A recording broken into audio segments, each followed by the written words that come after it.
Hello, fifth grade. In this video, I'll be discussing the questions from chapter 2 and 3 as we continue our quest for the Holy Grail by following the adventures of Sir Galahad and then also Sir Percival. First, Sir Galahad. Remember, in the last chapter, he just got the sword that used to be Balin's.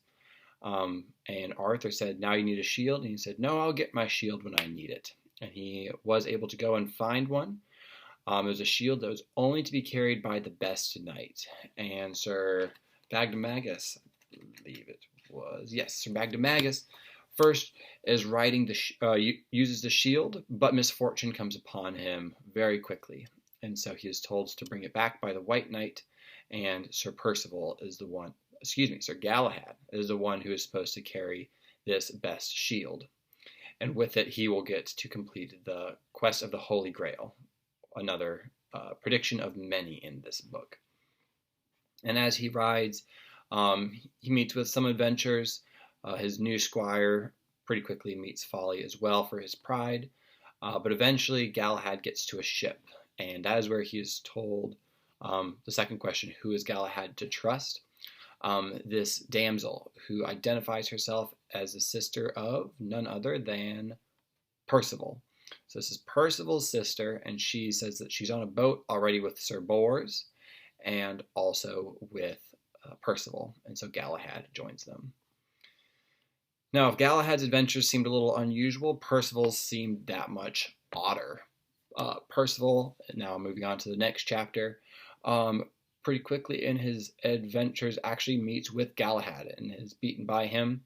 Kind of the first temptation we see him fall into is feeling tempted with pride. He doesn't like that he just got beaten in jousting, and so he wants to go find that knight. But he is warned by the maiden that the knight that beat him is actually Galahad and not someone that he should be going after. And she also says if you can stand up to other temptations, then you'll be able to join him on his quest. Now, the first temptation comes after he loses his horse. He uses the black horse of the woman that he doesn't really know. And it's a horse that rides very fast, and it's great for a while, but then he realizes it's about to plunge into the river. And so how does he save himself? He does the cross. And by doing that, the horse kicks him off and then rides into the water, and almost sounds like it burns itself in that water.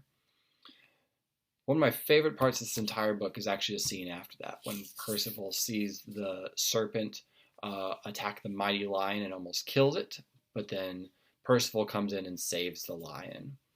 And then Percival realizes that that's an analogy for his life, and we can think about that too. Something that's really just stood out to me throughout this entire quarantine and this weird time of life is how strong humanity can be.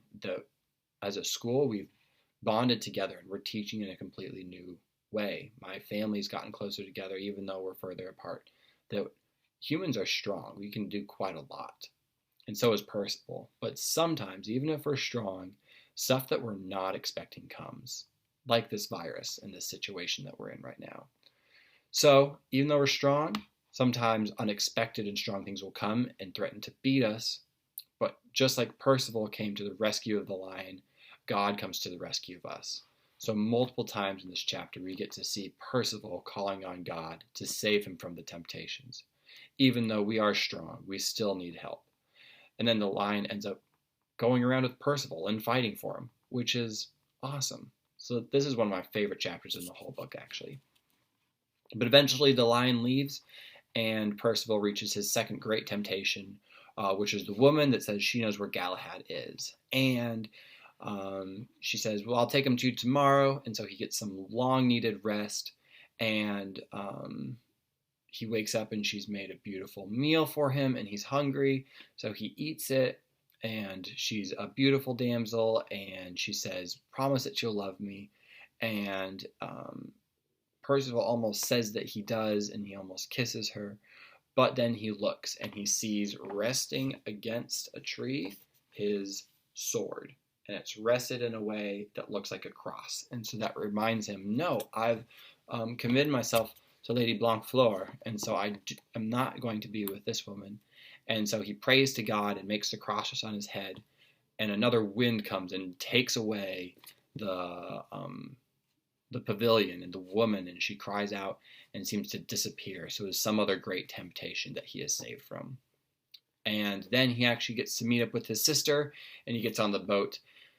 So this is an example actually in the book of things being out of order, because this is a chapter where Percival gets on the boat, and then they sail on and eventually get Galahad. So the timeline of these chapters are all a little bit mixed up. They're all kind of happening at the same time, but eventually they will line up, and we know they're going to be on the boat together. We can share more thoughts about this chapter and talk more about it in our Zoom session tomorrow. Also tomorrow you'll be reading the next 2 chapters of our book, which are on Sir Bors and Sir Lancelot. All right, hope to see you during our Zoom session tomorrow.